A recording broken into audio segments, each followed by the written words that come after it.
Okay, sige. Tabi dyan, sasakay na ako sa kotse na bili ng asawa ko. Paano? Nag-grocery kasi ako gamit ang pera na bigay ng asawa ko. Hawak ko lahat ng pera niya eh. Kaya masarap talaga maging legal wife. Hawak mo lahat. Tapos mahal ka pa kaysa sa kabit. Nagkamali lang talaga yun na pumatol sa'yo. Buti na lang hindi ko pinakawalan. Sayang yung yaman eh. Tabi dyan, kapag kabit, andun lang sa gilid ng kanal. Hindi pwedeng humarang sa tunay na asawa. Mayabang ka lang ngayon dahil nauuto at nahahawakan mo pa sa leeg si Greg. Pero kung siyang papipiliin, mas mahal niya ako. Mas mahal niya kami ng anak ko. Yan talaga ang pangarap ng mga kabit. Pero tinanong ko na siya niyan eh. Nagmakaawa pa nga sa akin noon na patawarin ko siya. Lumuhod yun sa harapan ko para maayos namin ang pamilya namin. Tapos sinabi niya hindi kanya minahal.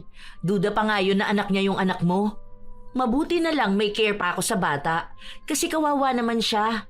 Hindi ka nalang magpasalamat sa akin na naging mabait ako sa anak mo.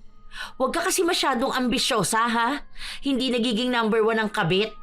Alam mo kung ano kayo? Para usan. Yun lang.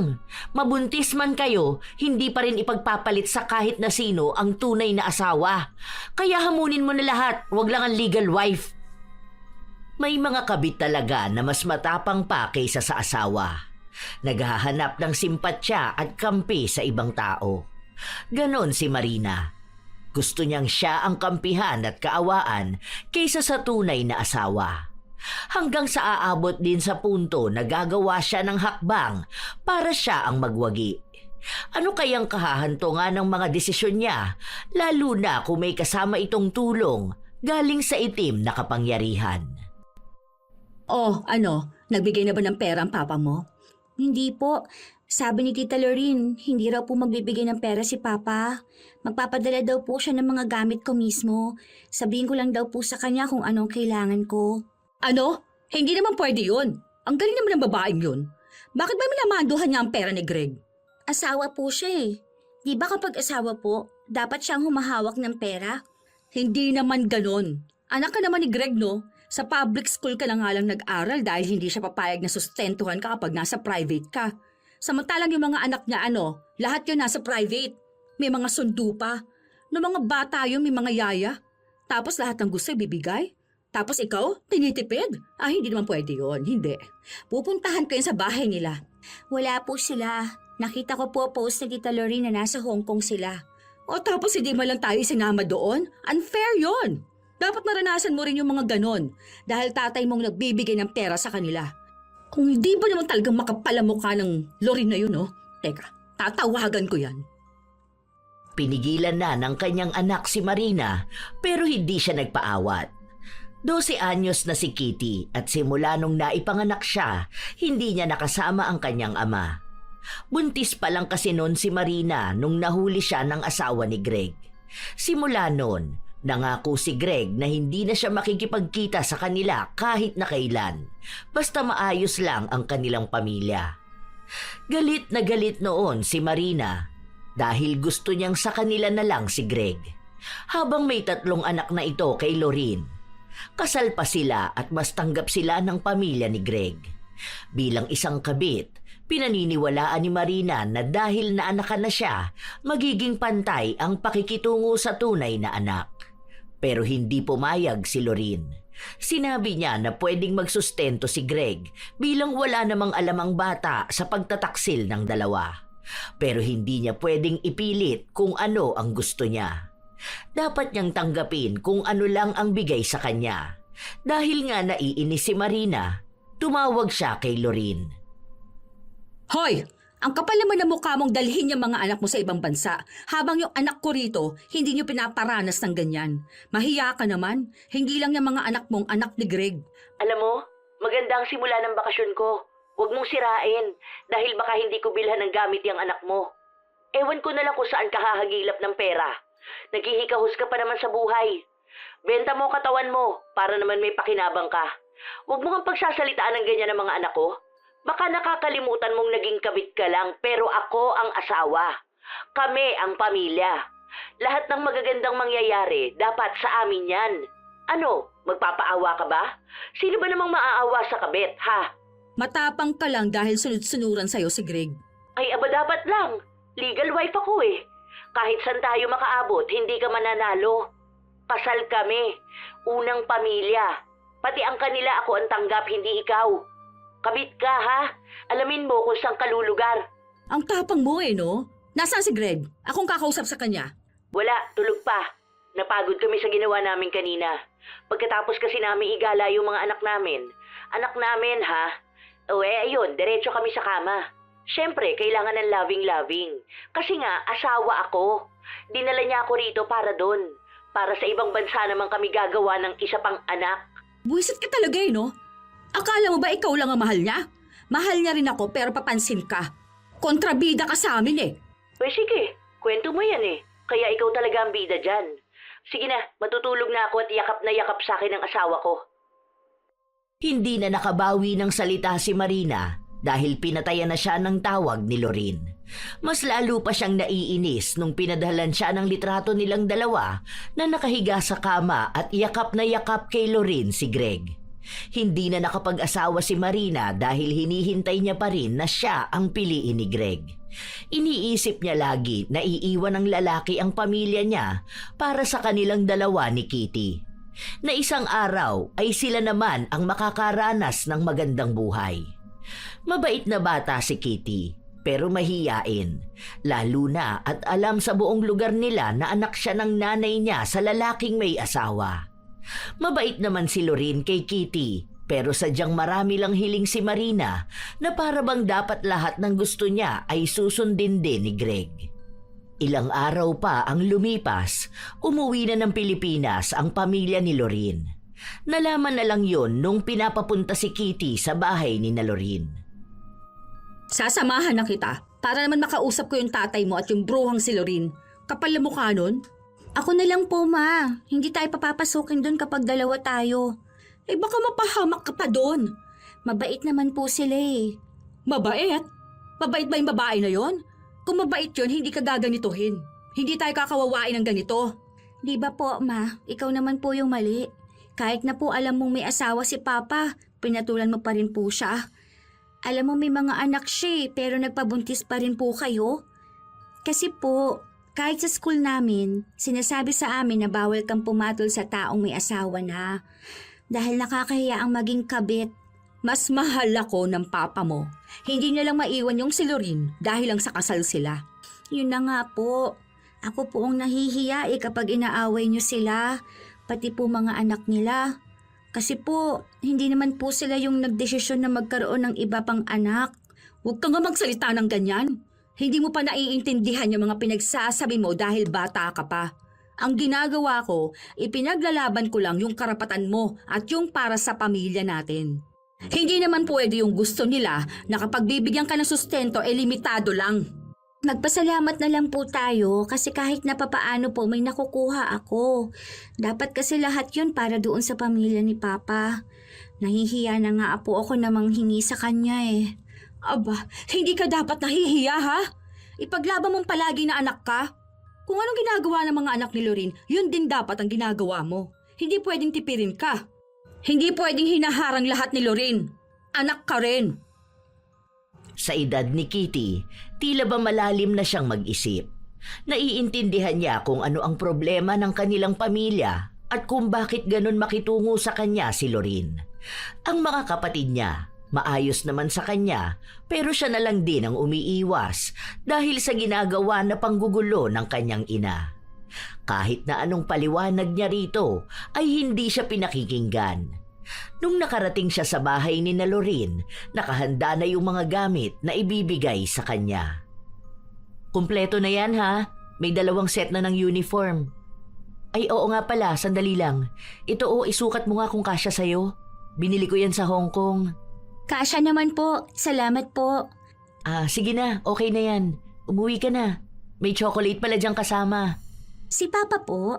Andun, tulog. Hindi ko na ginising dahil pagod na pagod eh. Ipapahatid na lang kita hanggang sa sakayan. Ingat ka ha? Salamat po, tita. Nakayuko lang si Kitty habang naglalakad siya papunta sa gate. Nahihiya pa rin talaga siya kapag nakikita niya ang tunay na pamilya ng kanyang ama. Dahil pakiramdam niya, nagdadala lang siya palagi ng gulo. na para bang siya ang paalala ng kataksilan ng kanyang ama at ina. Kahit naman lumipas na ang panahon, ramdam niyang may malaki pa ring galit si Lorin. Lalo na at walang ibang ginawa si Marina kundi ang manggulo. Nung nasa gate na si Kitty, saka naman galit na sumugod si Marina. Ma, ano pong ginagawa niyo rito? Sabi ko po, hintayin niyo lang ako sa sakayan eh. Hindi pwede. Naiinis talaga ako eh. Kailangan ko kausapin si Lorin. Yung buwisit na babae na yan. Hoy! Lorin! Mama, wag na. Anong ginagawa mo rito? Sinabi ko sa'yo bawal kang tumapak dito sa pamamahay ko ah. Nasaan si Greg, ha? Tulog ang asawa ko. Bakit ba? Ano to? Ganito lang talagang ibibigay mo sa anak ko? Aba, baka nakakalimutan mong anak ng asawa mo to. Hindi pwedeng ganito lang kababang tingin ninyo sa anak ko. May karapatan siya. Huwag kang makapalamukha na harangin ang para sa anak ko. Aba sino ba sa atin ang makapalang muka ha? Huwag mo kong pagsalitaan ng ganyan. Nasa harapan tayo ng anak mo. Baka makapagsalita ako ng hindi maganda. Mama, tara na po. Huwag na po kayo makipag-away. Mabuti pa yung anak mo marunong mahiya. Hindi tayo alis dito. Kailangan makuha natin yung karapatan mo. Hindi ka na nga pinalagyan ng kaparehas ng apelido ng tatay mo eh, tapos ganyan pa sila sa'yo? Eh hindi naman pwede yon. May karapatan ka. Anak ka pa rin. Hindi ako makikipagtalo sa mababang uri na gaya mo. 12 years old na ang anak mo. Lagi ka nagrereklamo. Anong gusto mo? Maging pantay ang lahat, ha? Oo, dahil para naman yun sa anak ko. Kung anong meron sa mga anak mo, dapat meron din ang anak ko. Magiging tagapagmana rin dapat ang anak ko. Yung anak mong babae, puro kaartehan ang binibigay mo. Sunod sa luho. Tapos yung anak ko, tinitipid ninyo? Matuto kang lumugar, pwede? Gamitin mo ang utak mo. Kung bobo ka, magpaturo ka sa anak mo. Mabuti pa yan kahit bata pa lang ang galing ng kumilala ng lugar niya eh. Matalino. Naiintindihan kung ano yung sitwasyon. Ikaw, wala kang ibang ginawa kundi ang tumahol. Masyado mong minamanduhan si Greg. Aba natural, asawa niya ako. Eh nung pinapapili ko siya nun kung ikaw ba o kami ng mga anak niya, sino bang pinili niya? Kami, di ba? Nangako pa siya nun. Tapos sabi niya kahit na itakwil na niya yung anak mo. Ano? Ganito ba yung gusto mong marinig ng bata? Tapos ikaw, nakikipaghiwalay na sa'yo noon pero nagmamakaawa ka pang balikan ka. Kabit ka, ha? Baka nakakalimutan mo. Sa papel man o sa mata ng Diyos, wala kang panalo. Kahit natanungin mo yung anak mo. Sino bang tama, ha? Ang kabit o ang tunay na asawa? Huwag mo na iniibang usapan natin. Pinaglalaban kong karapatan ng anak ko, kaya mahiya ka naman. Hindi ba dapat ikaw ang nahihiya? Mas mahiya ka sa sarili mo.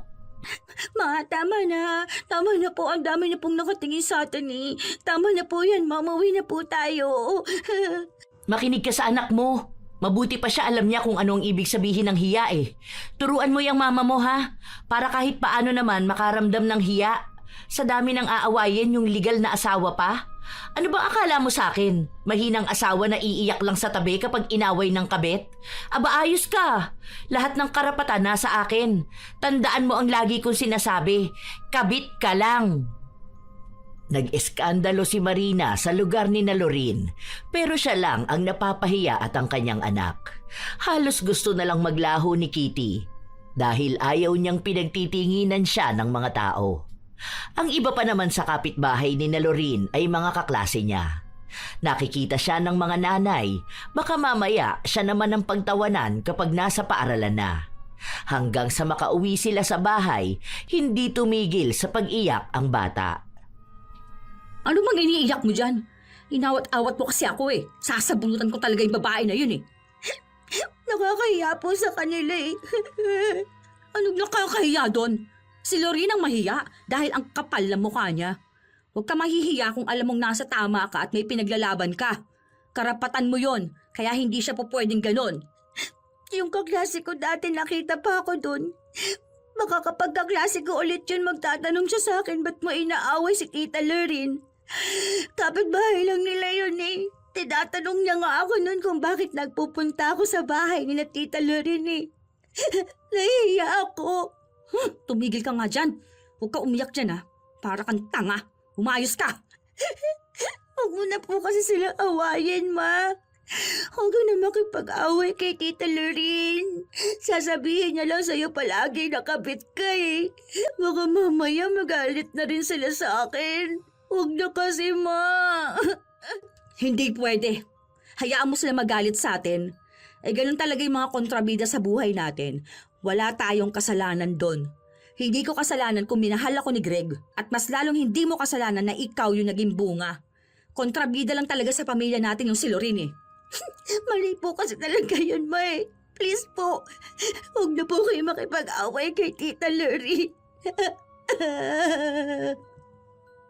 Walang ibang ginawa si Kitty kundi ang umiyak. Nung hindi nakatingin ng kanyang ina, nagpadala siya ng mensahe kay Lorraine at siya na ang humingi ng tawad sa inaasta ng kanyang ina. Nahahati ang damdamin ng bata, lalo pa at alam niyang mali ang kanyang ina. Pero hindi naman din niya kayang mapahiya ito, lalo na at ang daming tao na nagagalit sa mga kabit. May mga napapanood din siya na talagang napapahiya sa publiko ang mga babaeng nakikisawsaw sa pamilya ng iba. At iyon ang kinatatakot ni Kitty na mangyari sa kanyang ina. Ilang araw pa ang lumipas, hindi pa rin natatahimik si Marina. Minsan pa ay nagkasalubong sila ni Lorraine. Ano, ganun na lang talaga? Hindi ka naaawa sa anak ko, ha? Bakit ba ang tapang mo? Laging ikaw ang nagsisimula ng gulo. Dahil kinakawawa mo yung anak ko. Hindi ko kinakawawa ang anak mo. Wala akong ginagawa sa kanya. Ni hindi ko siya pinagsasalitaan ng masama. Hindi ko rin siya pinagbubuhatan ng kamay. Ano bang klaseng pangkakawawa, ha? Hindi pa ba pangkakawawa yung ilang beses ninyo siyang iniiwan sa bahay habang kayong buong pamilya masaya? Ni hindi siya inilalabas ng tatay niya sa mga social media niya. Hindi siya ipinapakilala sa lahat. O kapag birthday niya, hindi namin kasama ang tatay niya. Nagpapatawa ka ba talaga, Marina? Ano ba akala mo sa asawa ko? Hihiramin mo saglit tapos saka mo ibabalik sa akin? Ano bang gusto mo? Isasama kayo sa cover photo? Nasa wallpaper kayo? Para ano? Ipopost mo na happy family? Talaga bang hindi ka nahihiya, ha? Ganyan kakapal ang pagmumukha mo? Dahil yun ang karapatan ng anak ko, ang maramdaman niyang buo ang pamilya niya. Sobra na ang kahibangan mong babae ka? Kumabit ka na nga, nagpabuntis ka na rin, tapos gusto mo magkaroon ng happy family kayo? Tandaan mo tong kabit ka. Hanggat buhay ako, hindi mo mararanasan ang happy family. Ha? Hindi ko isusuko ang asawa ko. Kung pinaglalaban mo ang karapatan ng anak mo, mas ipaglalaban ko ang karapatan din ng mga tunay na anak. Wala kang malalapitan. Ide-demanda kita. Sige, go! Magdemanda ka. Mukha ba ako natatakot, ha? Sa itsura ko to? Sa estado ko sa buhay, mukha ba ako matatakot sa pagdedemanda ng kabit? Sige lang, magpakasaya ka lang. Sisiguraduhin ko sa'yo na mananagot ka sa batas. Grabe ka magpatawa, no? Kuhang-kuha mo ko eh. Sa susunod, magpaturo ka sa anak mo, ha? Mabuti na lang matalinong bata yon, hindi nagmana sa'yo. Huwag naman sana mamana yung mindset mo at pagiging kabit. Sayang na bata yon kung magiging kabit din gaya mo. Nanghihinayang nga ako na ikaw ang naging nanay nun.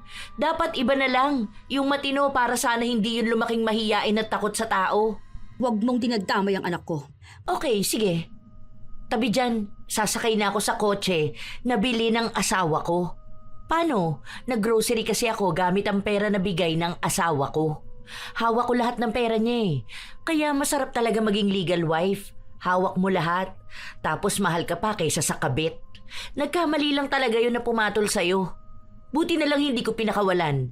Sayang yung yaman eh.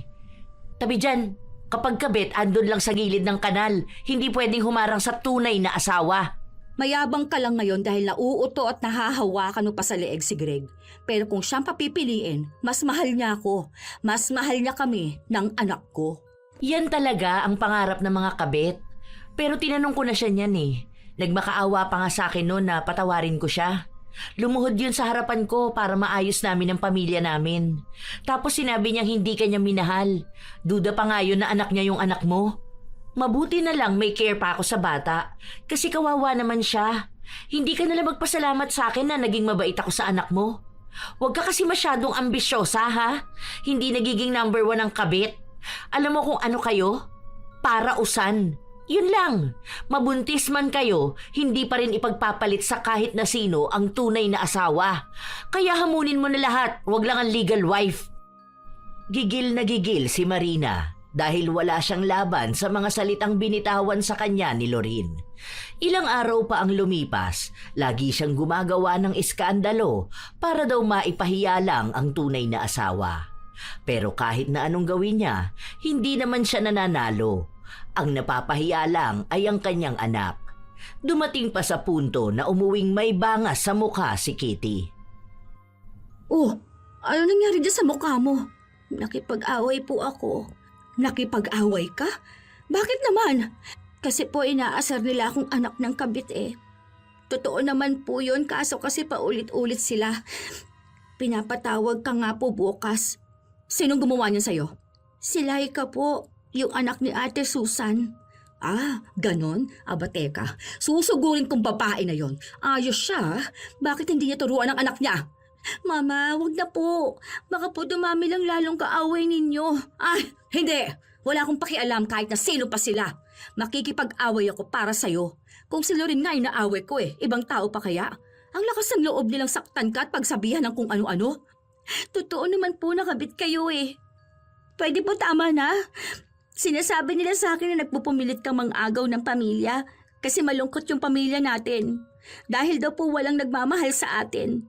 Kahit daw po tatay ko hindi ako mahal. Masakit po yun na marinig, Ma. Kaya wag ka na po makipag-away sa kanila. Saka tama na po yung pakikipag-away ninyo kay Tita Lorin. Hindi pwede yun. Huwag ka mag-alala. Magiging masaya naman talaga ang pamilya natin. Makakabawi rin tayo. Makakasama din natin ang papa mo. Totoo naman talaga yung sinasabi ko na tayo ang totoong mahal ng papa mo Hinaharang lang talaga siya nung walang hiyang Lorin na yun Dapat tayong masaya Dapat tayong mayaman, hindi siya. Kahit naman po anong sabihin natin, mas tama pong makasama ni Papa ang tunay niyang pamilya. Huwag na po natin silang guluhin. Dapat po tayo yung manahimik. Kasi po tayo naman po yung sabit lang sa pamilya. Umayos ka nga. Kung ano-anong pinagsasabi mo hindi mo nga maintindihan yung mga ganyang bagay. Bata ka pa. Wala ka pang alam sa pagmamahal at sa pakikipaglaban sa karapatan. Kahit na umabot pa sa gulo, ilalaban natin kung anong dapat na para sa atin. Laging nagmumukhang masama ang taong matapang. Maging masama na ako sa paningin nila. Pero hindi ako papayag na hanggang dito lang tayo. Babawin kong para sa atin. Ang para sa'yo at para sa pamilya natin.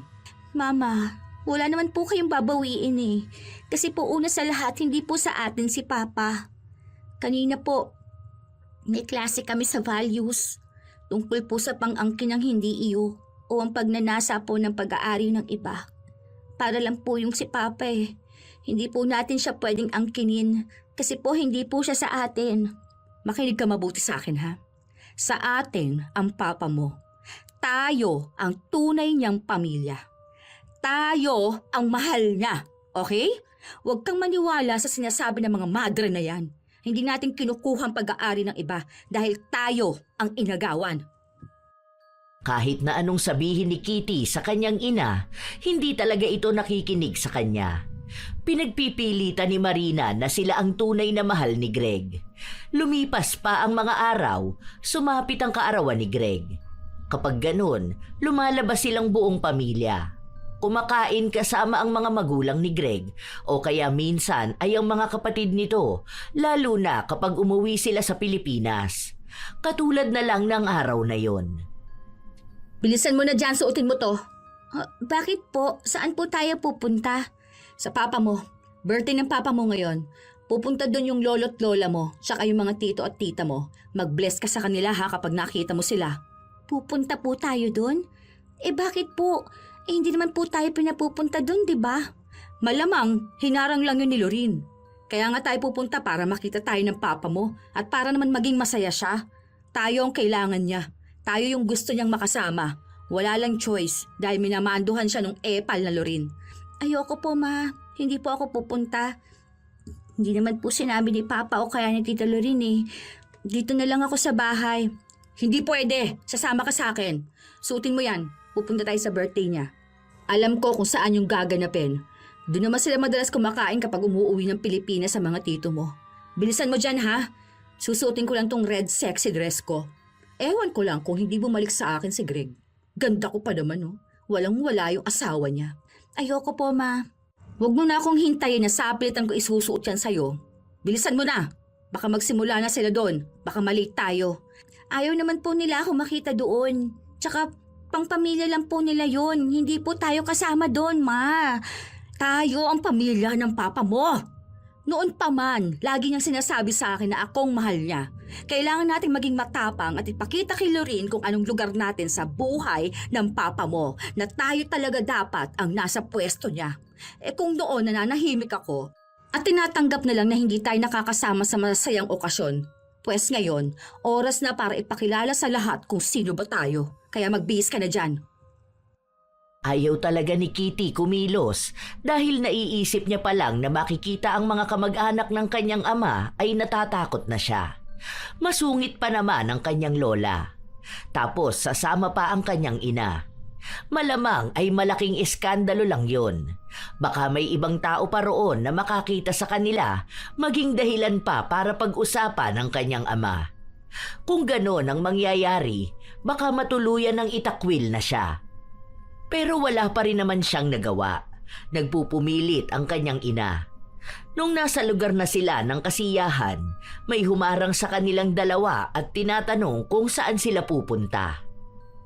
Birthday ng asawa ko, si Greg. Ma, wag na. Tara na po. Umayos ka nga dyan. Birthday ng papa mo. Kinuha ang pangalan nila. Sinabi na hindi sila kasama sa listahan. Mahigpit din daw na ibinili ng asawa ni Greg na huwag magpapapasok ng kahit na sinong wala sa listahan. Dahil kilala at maimpluwensya rin si Lorene, siya ang sinunod. Ano? Hindi pwede yan. Anong asawa ni Greg? Akong asawa nun. Ito yung anak namin oh. Umalis ka nga dyan. Ayun sila. Tara na. Umayos kang bata ka ha. Lumakad ka. Sumama ka sa akin. Ikaw, tumabi ka dyan. Pahara-hara ka sa daraanan ko eh. Nakakuha sila ng atensyon. Nasa mamahalin at pangmayaman silang kainan, pero litaw na litaw ang kakaibang pag-uugali ni Marina na hindi bumabagay sa lugar. Pinigilan pa siyang makalakad palapit kina Greg, pero nagmatigas siya. Happy birthday, Han. Sige na nak. Kiss ka na sa papa mo at mag-bless ka na kila lolo at lola mo saka sa mga tita mo. Anong ginagawa mo rito? Bawal ang squatter dito. Birthday ni Greg at bilang ina ng anak niya, tama lang naman na makisama kami. Bakit mo ako sinampal? Walang hiya ka! Mama, alis na tayo. Nakakahiya na po. Tara na po, Mama. Tara na po. Mabuti pa yung anak mo marunong mahiya. Ang lakas na loob mo magpakita rito, no? Anong pinapatunayan mo? Na napakababa mong babae? Ang gulo mo talaga eh, no? Ayan, kaharap mo yung tunay na pamilya. Tunay na asawa. Grabe, saan ka ba kumukuha ng kakapalan ng pagmumukha mo, ha? Walang hiya ka? Birthday ni Greg. Nagpunta kami ng anak ko dahil gusto niya rin na makasama ang papa niya. Ang lala talaga ng pinaglalaban mo, no? Ano? Gusto mo bang i-announce sa lahat na kabit ka ng asawa ko? Pinatigil na ni Greg ang asawa sa pagsasalita at pinapaalis na si Marina. Nagagalit na ito, lalo na ang mga magulang niya, pero pilit silang kumakalma dahil nakakahiya kung magkakagulo lang. Nakita mo na? Hindi ka welcome sa pamilya na to. Pinapahiya mo lang ang sarili mo eh. Kung ako sa'yo, umalis ka na. Tingnan mo yung anak mo, nagkakaroon na ng trauma. Nakikita niya yung ganito. Nakikita niya yung nanay niyang nagiging desperada. Ako pa ngayon ang desperada ha? Kami dapat ang kasama ni Greg, hindi ikaw. Kami yung pamilya niyang mahal na mahal niya. Bakit hindi mo sabihin sa kanila ha, Greg? Tama na ang pagiging ilusyonada mo, Marina. Kung may kaunti pang kahihiyan dyan sa pagkatao mo, umalis ka na. Umuwi na kayo ng anak mo. Teka, ano bang habol mo? Pagkain? Bakit? Sobrang naghihikahos ka na ba sa buhay, ha? Patay gutom ka na ba? Ay, sa bagay, patay gutom ka naman talaga. O sige, wait lang ha. Magpapakuha ko ng tira-tira para may malamon ka. Mama, umuwi na po tayo. Huwag na po ganito, ma. Umuwi na po tayo. Tumigil ka nga dyan kakaiyak mo. Kailangan natin ilaban kung anong karapatan mo sa papa mo at sa pamilya niya. Hindi ka kasi nakikinig sa anak mo eh. Hindi lang sarili mo ang pinapahiya mo, pati na rin ang anak mo. Anong klaseng magulang ka ha? Hindi mo alam kung anong pinaggagawa ko bilang ina. Mukha man akong kalaban ninyo pero sana intindihin nyo rin naman na ginagawa ko ito para sa anak ko. Ginagawa mo to para sa anak mo? Ang alin? Ang pagtawanan? Huwag ka nang mag-iskandalo rito ha? Sinira mo ang gabi namin. Nakakahiya na sa mga tao oh. Ibang klase ang pagiging kabit mo, no? Talagang sagad ang kakapalan ng pagmumukha mo. Ni hindi ka man lang yata nagdalawang isip na puntahan kami rito at sugurin. Grabe!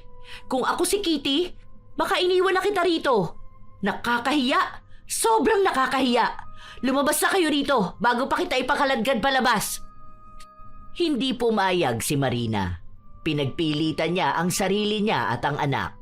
Nagmamakaawa na nga sa kanya ang bata na umalis na lang sila dahil hiyang-hiya na siya. Galit na galit din si Greg at sumama ang loob ng kanyang ina kaya nanikip ang dibdib. Sinabi nila na yun lang ang unang beses na napahiya sila sa maraming tao. Mas lalo lang silang nahirapan na tanggapin si Kitty at mas lalong naramdaman ng bata na dapat hindi na lang siya ipinanganak kung ganun lang din naman ang sasapitin niya. Ang dapat na masayang araw para kay Greg ay nauwi sa gulo.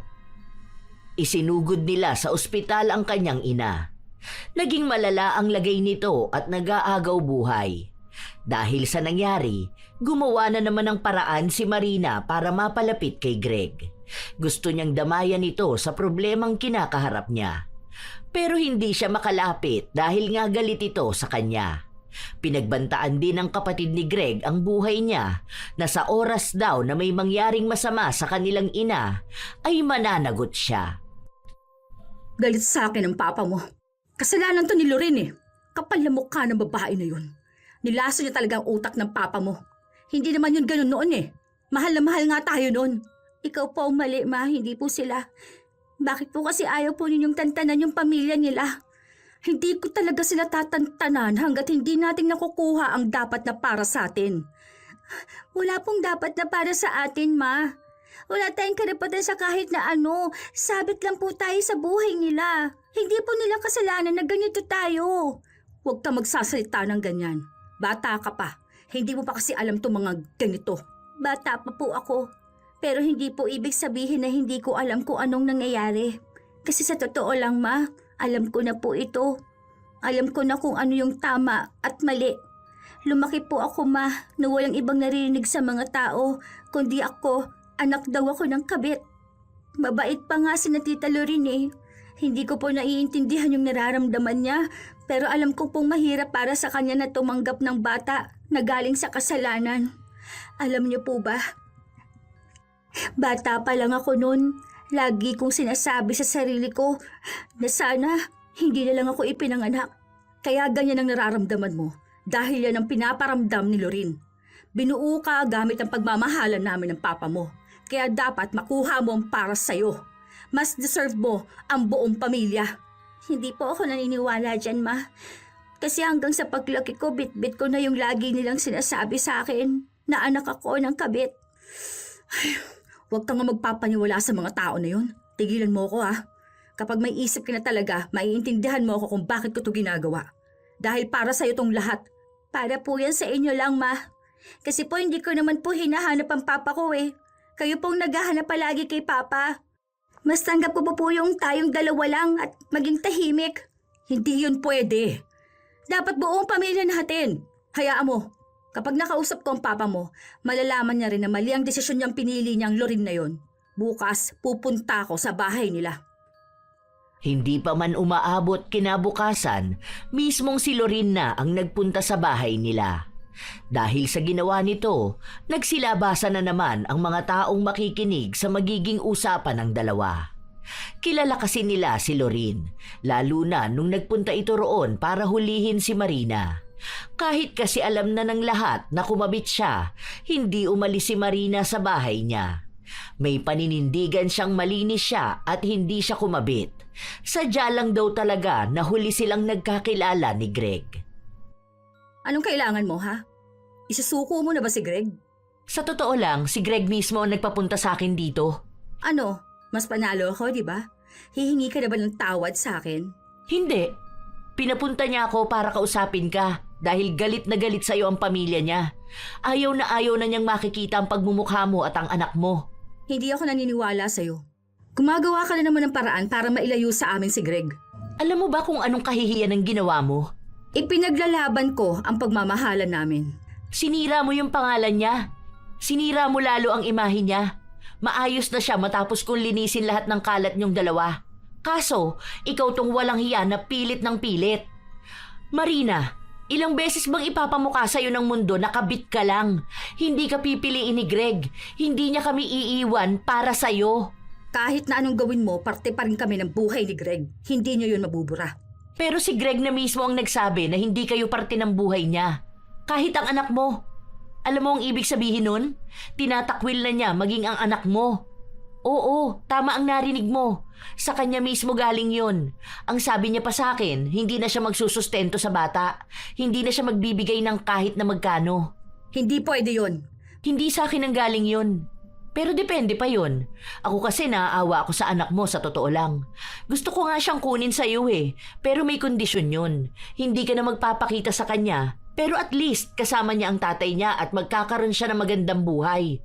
Buti na lang ako ang asawa ni Greg. Kasi kung ibang babae, pati anak mo kawawa.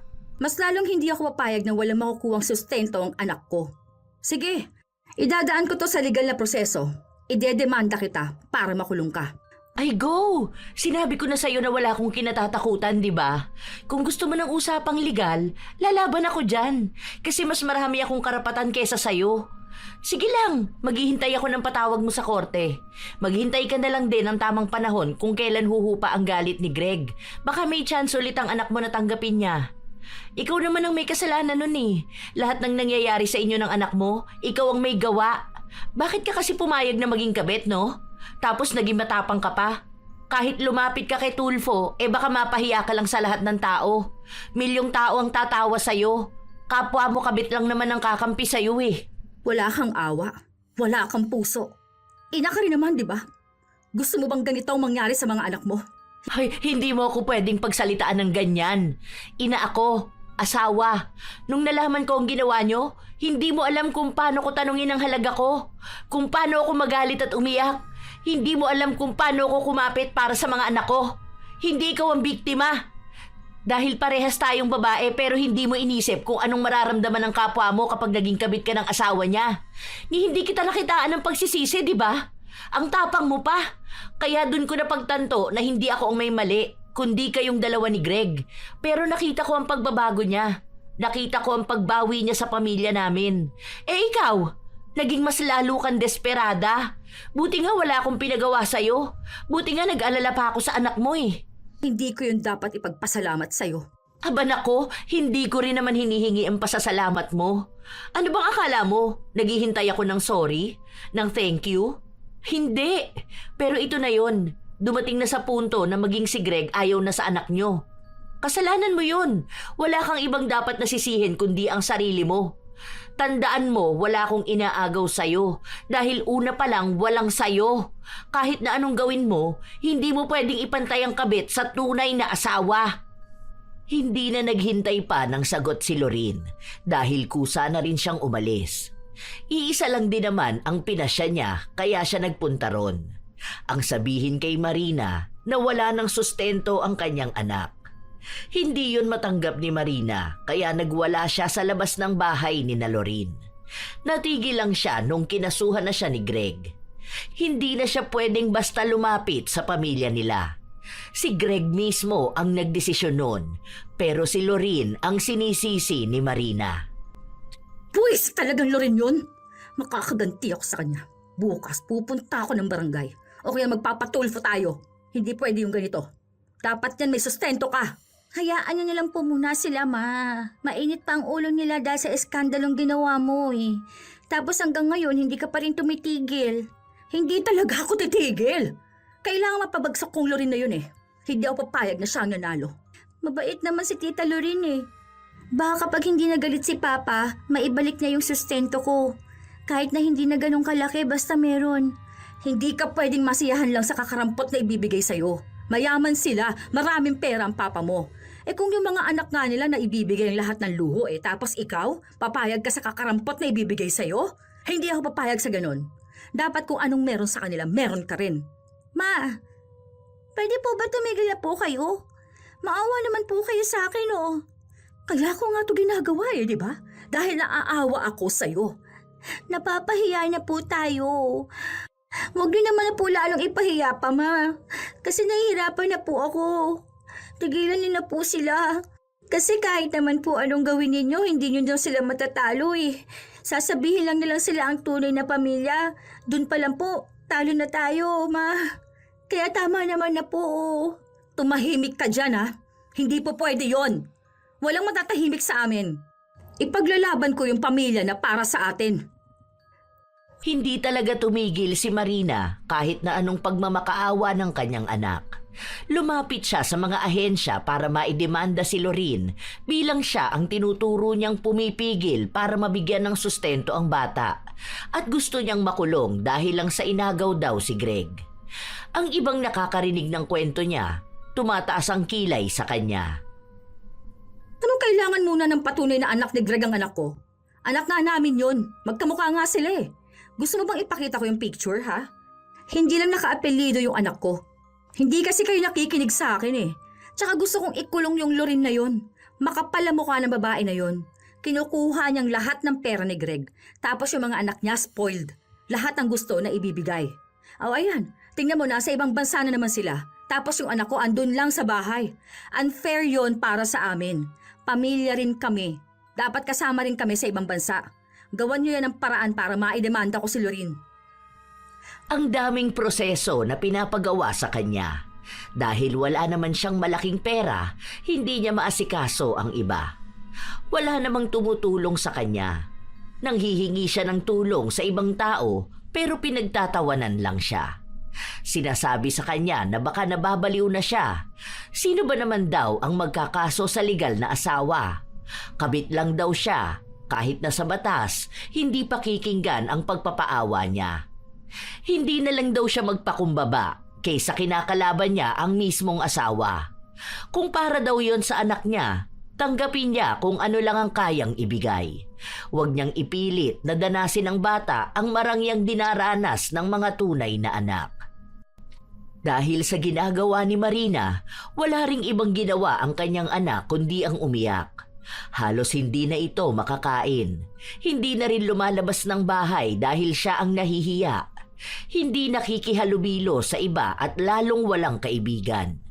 Kinakahiya na rin ni Kitty, maging ang kanyang sarili. Isang hapon, walang gana kumain ng bata, kaya pinagalitan siya ng ina. Ubusin mo yan. Magsasayang ka lang ng pagkain, ha? Wala nga po akong ganang kumain, ma. Bakit hindi ka na pumapasok, ha? Anong ginagawa mo? Ayoko na po mag-aral. At bakit? May nangaaway ba sa'yo?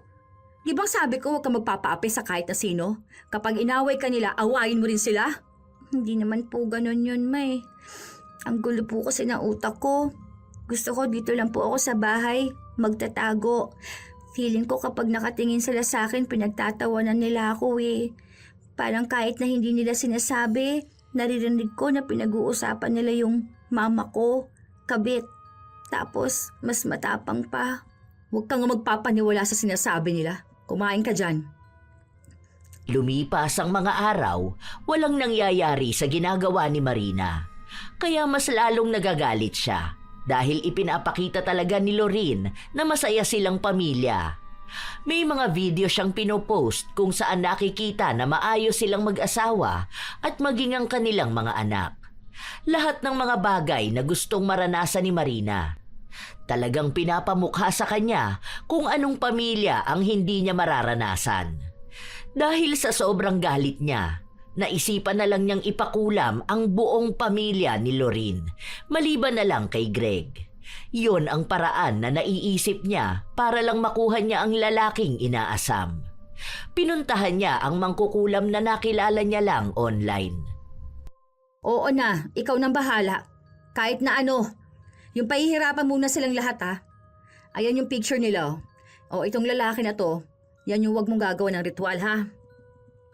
Buo ang kumpiyansa ni Marina na tatalab agad yon sa pamilya ni Lorin. Naghihintay lang siya ng tamang panahon para mangyari yon. Hanggang sa isang umaga, paggising ni Marina at tatayo na siya sa higaan. Aray, ang sakit! Anak, tulungan mo nga ako! Aray ko!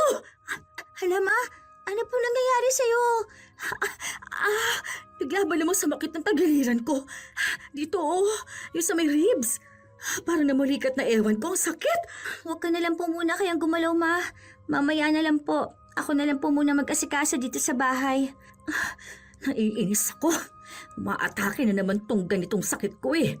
Pero mas masakit na, mas masakit to ngayon.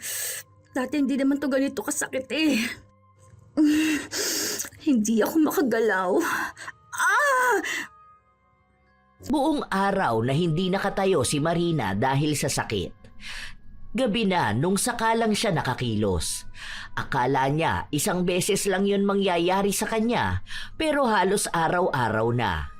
Kung isang araw wala siyang sakit na nararamdaman, susunod naman ay sobrang sakit na. Hindi niya alam kung normal pa ba yun o may kakaiba na. Grabe ang sakit na naman. Lentik naman. Huwag na po kasi kayong kumilos gaano, ma. Ito, inom po muna kayo ng gamot. Paano po kaya kung pumunta na tayo ng doktor? Hindi, Marlon. Aray! Puwisit! Abot mo ang cellphone ko, nak. Sandali lang po. Bakit kaya kapag gabi wala ka namang sakit? Paano yun? Gabi ka lang po makakakilos? Gusto mo na po ba kumain? Mamaya na lang kapag hindi na ito masakit. Sige na, kumain ka na doon. Mamaya na lang din po ako kakain. Hindi pa naman po ako nagugutom. Papasok ka pa sa school. Ayoko na po muna mag-aral, ma. Dito na lang muna ako. Aalagaan po kita. Pumasok. Sakit. Kainis naman talaga. Huwag na po kasi kayo masyadong gumalaw, ma. Baka mamaya hindi na matanggal yung sakit mo eh. Ano na bang balita doon sa walang hiyang asawa ng papa mo? Ewan ko po. Pero nasa malayo sila ngayon eh. Nakita ko po nasa party sina kuya. Party? Aba, talagang masaya pa sila. Aray! Masaya naman po talaga sila, ma eh. Matagal naman na po silang masaya. Tayo lang po yung hindi. Dahil nga kay Lorin. Kung hindi siya pa-epal, ganun din naman tayo kasaya, hindi ba? Hindi naman po siya ang may kasalanan. Kayo po. Tayo po. Kasama na po ako bilang anak po ako ng kabit. Kaya kung masaya po sila, okay lang po yun sa akin, ma. Dapat ganun naman po yun. Masaya ang pamilya. Ang totoong pamilya. Tayo ang totoong pamilya ng papa mo. Hindi po, ma. Huwag niyo na pong ipilit. Basta ako, alam ko kung ano tayo. At nag-wish na lang po ako na sana balang araw, maging okay po kami ni Papa. Sa ngayon, okay na po sa akin ito. Basta huwag niyo na lang po silang awayin. Nakakahiya na po sa kanila, pati na rin po dun sa mga kapitbahay at nakakaalam ng ginagawa ninyo. Wala akong pakialam sa ibang tao. Basta ang alam ko, ipaglalaban kong karapatan natin. Kung masaya ang pamilya ni Lorin, dapat masaya rin tayo. Dahil tayo naman yung mahal. Mali ka po, ma. Mahal ni Papa ang totoo niyang pamilya. Totoo po ang sinabi ni Tita Lorin. Hindi po pipiliin ang pangalawa lang. At tayo po yon, ma. Ang tagal niyo na po akong isinisiksik sa pamilya nila. Tinatanggap na nga po ako, pero lagi po kayo naghahanap ng kulang. Huwag kang makontento sa anumang ibigay sa'yo dahil anak ka rin. Kung anong meron sa anak nila, yun din dapat ang meron ka. Kung anong meron sa buhay ni Lorin, yun din dapat ang meron sa akin. Tayo yung mahal. Binalikan lang naman siya ni Greg dahil tinakot siya na papatayin eh. Kaya hindi natin makuha ang papa mo dahil natatakot din yung papa mo na pumangit ang pangalan niya sa ibang tao. Tsaka, matatanggap din naman tayo ng mga lolo at lola mo eh. Basta makita nila na mahal tayo ng papa mo. Wala naman akong sinirang pamilya eh. Nagmahal lang naman ako ah. Nagmahalan lang naman kami ng papa mo. Oo, Alam ko na may asawa siya noon, pero hindi naman niya yun mahal. Gusto ko na siya noon tapos ayun, naakit ko naman siya. Kung mahal niya ang asawa niya, hindi naman niya ako magugustuhan, hindi ba? Kaya ibig sabihin nun tayo ang mahal niya. Siguro, may mga pinagbayaran na po si Papa para lang po maibalik niya yung tiwala ng pamilya niya. Malaki rin po yung sinakripisyo ni Tita Lorene. Hindi niyo po sila pwedeng sisihin. Kasi po, kung iniisip niyo po ako na anak ninyo, malamang iniisip din nila yung anak nila. Masakit lang po sa akin. Pero mas lalo pong sumasakit kapag pinipilit niyo po yung gusto niyo. Sasabihin niyo pong bata pa ako. Pero naiintindihan ko na po yan, Ma. Basta magtiwala ka lang. Makukuha natin ang papa mo. Mawawala din sa landas natin yung mga humaharang sa atin para maging buong pamilya tayo. Ah! Aray! Ito na naman. Ang sakit. Ah! Namilipit sa sakit si Marina. Hindi niya alam kung anong gagawin niya. Pinapainom siya ng kanyang anak ng gamot pero hindi niya rin naman mainom. Hirap na siya. Ilang linggo ang lumipas, ganun pa rin siya hanggang sa buwan na ang tumagal. Hindi na rin nakapag-aral si Kitty. Wala na silang makain, wala na silang kahit na ano. Ma, magpa-doktor ka na po kaya. Sige na po, Ma. Wala nga akong panahon, wala akong pera. Ano naman pong gagawin mo? Puro ka na lang po ba ganyan? Tapos kahit gabi ka mo sumasakit yung nasa may ribs nyo. Baka mamaya kung ano na pong nangyayari sa inyo. Sino na pong mag-aalaga sa akin kapag nawala kayo? Ano po yun? Sa kalsada na lang ako titira? Aray, may papa ka naman eh. Pumunta ka doon sa papa mo. Ang galing ka na kasi, Ma. Ewan, gagaling din ako. Naputulan sila ng kuryente nung araw na yon. Wala na kasi silang naibabayad. Malamok at mainit, kaya hindi rin gaanong makatulog ang bata. Naaawa si Marina, pero ang nasa utak niya lang lagi ay si Lorene at ang mga anak nito na nabubuhay sa komportabling bahay, habang ang anak niya ay nagsasakripisyo. Galit siya sa pamilya ni Lorene. Hindi kami dapat ganito. Bakit ba hindi pa rin naaapektuhan ng kulam ang babae na yun at ang mga anak niya? Buwisit sila. Natutulog sila sa malambot na kama at may aircon, habang kami naman ang anak ko nilalamok dito. Hindi pwede tong ganito. May karapatan din kami sa yaman ni Greg. Dapat nakatira din kami sa magandang bahay. Kinabukasan, kahit na nasasaktan si Marina, nagpunta siya sa mangkukulam. Nagtatanong kung ano ang ginawa niya para kay Lorene. Doon niya lang nalaman na hindi tumalab kay Lorene ng kulam o kahit sino sa mga anak niya. At sa halip ay sa kanya mismo ito napunta. Bobo ka ba? Ako yung nagpapakulam tapos sa akin ito mapupunta? Ano pa naman yung ginawa mo? Hindi ka naman pala marunong eh. Sana hindi mo nalang kinuha yung alok ko. Sinabi ng mangkukulam na gano'n naman daw talaga yon. Kapag hindi tinatabla ng kinukulam, mapupunta sa nagpakulam. Dapat daw, alam na niya yung mga ganong bagay bago pa siya nagpakulam. Kahit daw tablan si Lorene at nakakita sila ng albularyo, babalik at babalik lang din sa kanya ang sakit. Nagtanong si Marina kung paano niya yun aalisin. Ang sabi lang sa kanya ay hindi na yun maaalis, kahit makakita pa siya ng albularyo. Ulitin mo yung ritual mo. Doon na lang sa kung sino sa anak niya. Sinabi sa kanya na kung uulitin ng kulam, baka sa anak naman niya tumama. Doon lang siya huminto at tumigil. Ang mangkukulam na lang ang inaway niya. Pero kahit na ganon, hindi pa rin siya nanalo. Nagpunta siya sa ibang albularyo, pero nalalaman na balik kulam yon, walang gumagamot sa kanya. Kaya mas lalo siyang nagalit. Pag-uwi niya ng bahay nila, naabutan niyang naroon si Kitty kasama si Lorene. Anong ginagawa mo rito, ha? Mama, bakit ka ba umalis? Alam mo na nga na may sakit ka, di ba? Anong ginagawa ng babae na yan dito? Ang anak mo mismo ang nagpapunta sa akin. Nagmamakaawa at nakiusap. Bakit mo yung ginawang bata ka, ha? pumasok ka na sa loob. Sinabi ko na sa'yong wag ka makikiusap sa babae na yan. Gusto lang niyang magmukha kang tanga. Aray! Humihingi lang naman po ako ng tulong kay Tita Lorin eh. Huwag mong pagalitan ng bata. Hindi ka ba masaya na nag-aalala sa'yo ang anak mo? At kaya niyang gawin lahat para sa'yo, ha? Halata nga na may sakit ka. Kakaiba na ang itsura mo at hindi ka na nanggugulo. Wala akong pakialam kung anong nangyayari sa akin, ha? Masaya ka naman kapag ganito, di ba? Ito nga yung gusto mo eh. Yung nahihirapan ako para manahimik ako. Kapag nanahimik ako, anong gagawin mo? Magpapakasaya ka kasama mga anak mo habang yung anak ko naghihirap din dito. Sa totoo lang, wala naman akong pakialam kahit na mamatay ka. Hindi naman kita kaano-ano eh. Yung anak mo ang nagpunta sa akin. Nakiusap. Nagmamakaawa na tulungan ka. Sinabi niya rin sa akin na kapag tinulungan daw kita, hindi na siya lalapit sa amin kahit na kailan. Hindi niyo na raw kami guguluhin.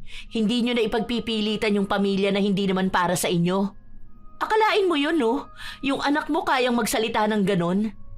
Na okay naman sa akin kung siya lang din ang lalapit sa pamilya ko. Pero ikaw na walang karapatan, ikaw pa ang laging galit at laging namimilit. May karapatan ako dahil ako ang mahal niya. Pinangahawakan ko yung sinabi sa akin noon ni Greg. Sinasabi yun sa lahat ng kabit para lang makuha sila. Hindi niya pinatunayan yung pagmamahal na yun, di ba? Hindi ka niya pinagtanggol. Hindi ka nga niya nilaban. Madali lang para sa mga lalaki ang mangako na mahal nila ang isang babae. Pero kahit na kailan, hindi yun mapapatunayan sa kabit. Pero ikaw ang bahala kung kukunin mo ang tulong ko. Pero ayon sa kondisyon na gusto ng anak mo. Mama, sige na po para gumaling na po kayo. Manahimik ka dyan. Iniisahan lang tayo ng baba. Aray! Ayan, hindi ka na makapagsalita ng maayos. Ayaw mo ba? Ayoko! Hindi ako hihingi ng tulong sa'yo. Okay. Narinig mo, Kitty, ha? Huwag ka nang babalik sa akin para magmakaawa na tulungan ko ang mama mo. Dahil siya mismo ang ayaw magpatulong sa akin. Noong umalis na si Lorin, pinagalitan ni Marina ang anak. Sinabi nito na kahit na anong mangyari sa buhay nila ay wag na wag siyang hihingi ng tulong kay Lorin. Umiyak lang si Kitty habang paulit-ulit na sinasabi na naaawa kasi siya sa ina. Iisa lang naman ang gusto ng bata, ang makitang ligtas ang ina, kahit patuluyan na siyang baliwalain ng ama. Pero hindi yon ang nakikita ni Marina. Nasa kalooban niya pa rin ang pagkakaroon ng buong pamilya kasama si Greg. Umabot ng ilang buwan ang kalagayan ni Marina. Nangayayat na siya. Walang-wala na sila. Kung kani-kanino na lang nanghihingi ng pagkain ng bata. Minsan, lumalapit ito kay Lorin at tinutulungan naman siya pero hindi niya pinapaalam sa ina. Lalo na kapag may kinalaman ito sa pagkain. Dahil nahihiya rin naman si Kitty na manghingi, isang beses sa isang araw lang din siya kumain. Nilalamon pa rin ng galit at inggit si Marina at kahit na anong pagpapagaling sa kanyang sarili, hindi niya magawa. Ito na naman sila. Nasa labas na naman. Tapos tayo dito sa bahay wala makain. Panay sila luho.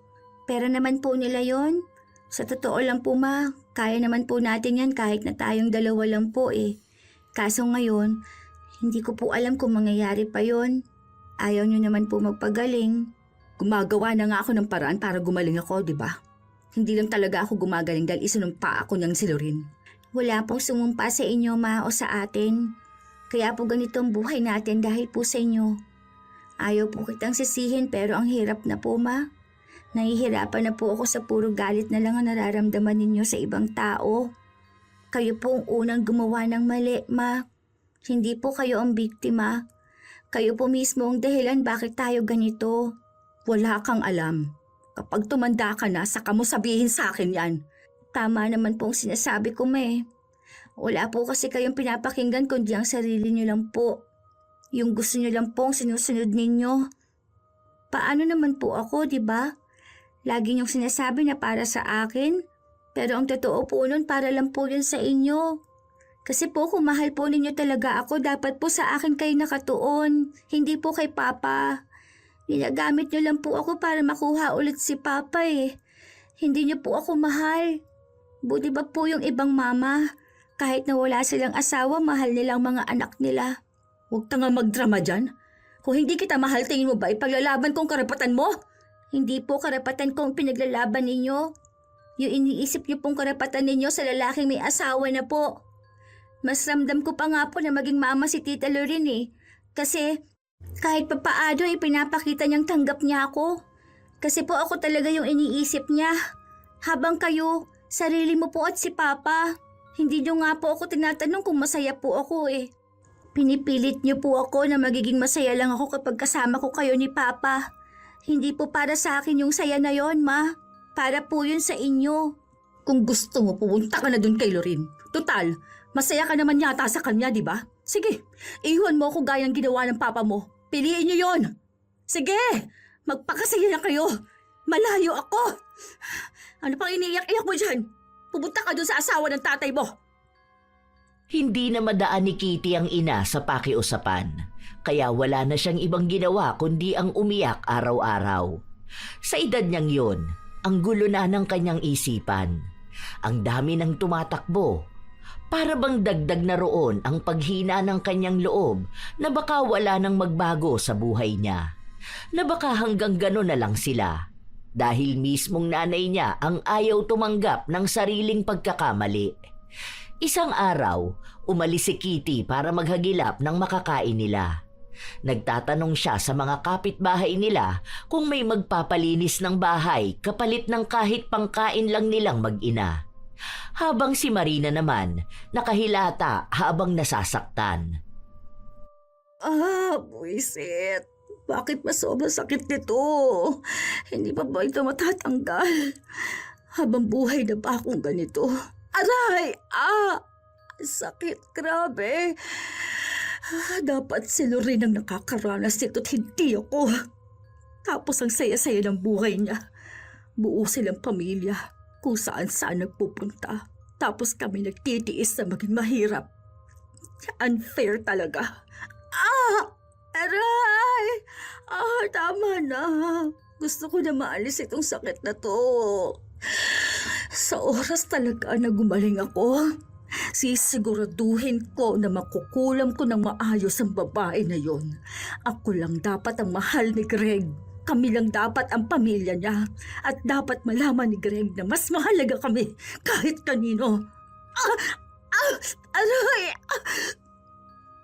Halos araw-araw naririnig ni Kitty ang pangalan ni Lorene mula sa kanyang ina. Siya na nga ang napapagod sa galit ng ina. Pero kahit naman anong sabihin niya ay hindi ito nakikinig sa kanya. Laging sinasabi ang paulit-ulit na salita na para sa kanya ang ginagawang yun, para sa kinabukasan na ninakaw daw sa kanila ni Lorene. Kahit ilang beses sabihin ng bata na wala naman silang naging pag-aari dahil una pa lang ay may pamilya na si Greg. Hanggang sa dumating ang isang araw na nagpunta sa bahay nila si Lorene. Pinapunta mo na naman ba yan dito? Hindi, ako ang kusang nagpunta rito. Para saan na naman, ha? Rico! Para makita mo kung ano nangyayari sa akin, ha? Para maging masaya ka na? Masaya naman ako na nakakarma ka eh. Nag-usap kami ni Greg. Ibabalik mo na siya sa amin? Buti naman naisipan mong ipaubaya siya sa totoong mahal niya. Hanggang ngayon naniniwala at kumakapit ka pa rin sa sinabi niyang mahal ka niya. Hindi yun tungkol doon. Hindi siya mapupunta sa'yo. Pero kukunin namin si Kitty. Kunin mo ang anak ko. Kapal talaga ng mukha mo. Aray! Gusto mo kunin mo na lang lahat sa akin, ha? Anak mo pa rin naman yan kahit na anong mangyari. Hindi na siya nakakapag-aral. Mukhang madungis Walang makain dahil wala kang kwenta. Yan ang mahirap kapag nag-aanak ka tapos hindi mo naman kayang panindigan. Paaaralin niya ng tatay niya tapos bahala na siya kung anong gusto niyang gawin sa buhay niya. Kung gaganti ba siya sa amin tulad ng gusto mo o mabubuhay siya ng maayos. Hindi ako papayag. Hindi niyo kukunin ang anak ko. Hindi pwedeng kayo magwawagi at magiging masaya. Sarili mo lang talaga ang iniisip mo, no? Tingnan mo nga yung anak mo. Mukhang kawawa. Daig pang walang nanay. Hindi nag-aaral. Nagpapakapagod maglinis kung saan-saan para sa isang platong kanin at sabaw na kahit gulay wala. Ganyan bang buhay ang gusto mo para sa kanya? Anong klaseng ina ka? Ha? Hindi mo alam kung anong isinasakripisyo ko para sa anak ko. Kung hindi mo naman hinaharong lahat, masaya naman ang buhay niya. Wala akong hinaharang. Dahil akin lahat yon. Hindi ko kasalanan na ipinanganak mo yan. Anong sakripisyo ba? Baka hindi mo alam kung anong sakripisyo ng anak mo. Sa bagay, kung tutuusin, wala naman akong pakialam dyan sa anak mo eh. Sino ba yan, ha? Anak lang naman yan sa labas ng asawa ko. Hindi ko na nga dapat yan pinapapasok sa bahay namin eh. Anak yun ni Greg sa babaeng mahal niya. Hanggang ngayon ba buhay na buhay pa rin sa'yo ang ilusyon na mahal ka ng asawa ko? Oo, dahil kami naman talaga ang mahal. Ang mahal niya. Aray! Ang tigas mo pala talaga, no? Well, sige. Kung gusto mo ng ganyan, okay lang. Hindi naman anak ko yung nahihirapan eh. Anak mo naman. Teka lang po, Tita Lorin. Sasama po ako sa'yo. Ano? Sasama ka sa babae na yan? Bakit? Iiwan mo rin ako gaya ng papa mo. Mahal pa rin naman po kita, Mama. Pero gusto ko po magkaroon ng magandang buhay. Para po sa atin, Ma. Para po mapagamot na kita. Para po magkaroon na tayo ng pagkain palagi. Gusto ko po mag-aral para maging doktor ako. Para po ako nang mag-aalaga sa inyo. Tanga ka talaga! Inuuto ka lang ng babaeng niya, nagpapaniwala ka naman sa kanya. Gusto lang niya akong asarin para maipakita sa akin na talunan ako. Ha? Masyado ka naniniwala sa kanya. Hindi ka aalis. Wala ako sinasabi sa anak mo. Wala akong pinaniniwala sa kanyang kung ano-ano. Hindi ko naman kukunin yung anak mo. Wala akong pakialam dyan kung mamahalin niya kami o anuman. Iyo pa rin yan. Naaawa lang ako dyan dahil baka mapariwara ang buhay niyan gaya mo. Baka mabuntis yan na maaga dahil walang gabay ng magulang. Sorry po, Mama. Gusto ko lang po talaga mabigyan ka po ng magandang buhay para po maging masaya na tayo. Hindi ko po kayo mapapasaya ngayon dahil gusto niyo po si Papa lang eh. Pero ako po, mahal na mahal ko po kayo. Pero kailangan ko po muna kayong iwan, Mama. Kailangan ko po mag-aral para mas makatulong ako sa inyo. Si Papa at Tita Lorin lang po ang may kakayahan nun. Sorry po, Mama. Pinipigilan ni Kitty na umiyak. Sobrang bigat ng puso niyang iiwan ang kanyang ina na gano'n ang kalagayan. Nakakakilos naman si Marina kahit na paano, pero pahinto-hinto dahil nga biglang may nananakit sa tagiliran niya. Kapag gabi naman, kahit paano ay nakakagalaw ito.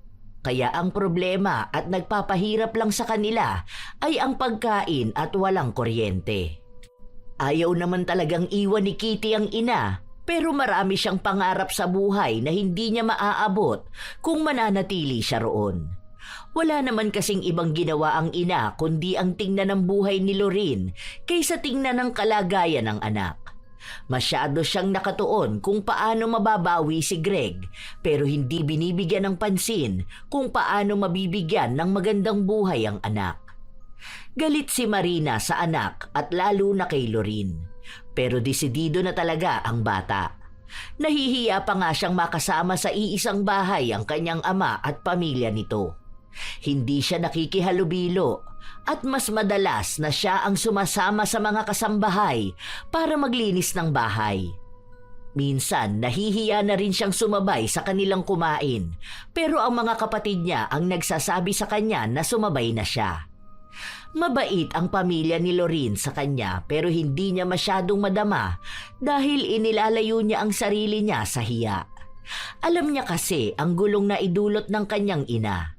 Halos taon na rin ang lumipas hanggang sa magdalaga si Kitty. Nakatira pa rin siya sa bahay ng kanyang ama. Habang nag-aaral siya ay nagtatrabaho na rin para kahit na paano ay may maibigay sa ina. Hanggang ngayon nag-aaral pa rin si Kitty at hanggang ngayon ay may sakit pa rin ang ina at hindi pa rin tanggap na gano'n ang kanyang kalagayan. Lagi pa rin itong galit at sinasabi na dapat masaya sila nakasama si Greg. Habang si Kitty ay tanggap na ang lahat at malaki ang utang na loob sa pamilyang nais na sirain ng ina. Pero pamilya rin na tumanggap at nagbigay ng magandang kinabukasan sa kanya. Minsan, may mga kabit o taong naninira ng pamilya na mas maingay pa ang tapang kaysa sa konsensya. Sila pa ang marunong magpaawa, ang marunong magbaliktad ng kwento, at ang marunong maghanap ng pananagutan sa iba, kahit malinaw kung saan nagsimula ang mali. Sa halip na akuin ang sariling desisyon, pinipili nilang gawing kontrabida ang legal na asawa at gawing biktima ang sarili. Pero ang tapang na walang hiya ay hindi kailanman magiging katwiran. Hindi lahat ng ipinaglalaban ay tama, lalo na kung may nasasagasaan kang pamilya, dignidad at kinabukasan. Tandaan na lamang na ang taong matapang sa paninira ay duwag sa pag-ako ng kasalanan. Hindi lang legal na asawa ang kalaban, kundi ang sariling konsensya. Sariling mundo na nila ang kanilang sinisira hanggang sa tuluyan na itong gumuho. Kayo ba mga apo, may kilala ba kayong kabit na mas matapang pa sa asawa?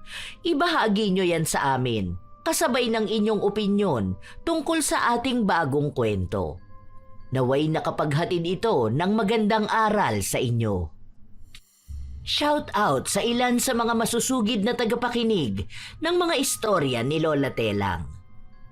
Marfel Reyes, Soledadi Mabini, Jessica Sampan, Mark Patentes, Herma Pintuan, Yaquin, Nida Mateo, James Mendoza, Medi Teodoro, Mary Joy Reyes, Silent Crow 1975, Dina Espilio, Elise, Maybelline, Juvie at Janelle at sa lahat ng driver ng water station sa I Give One, Tayaba City.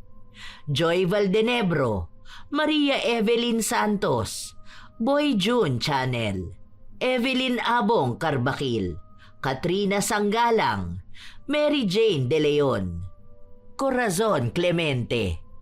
Ito ang inyong Lola Telang at maraming salamat sa palagi ninyong pakikinig mga apo.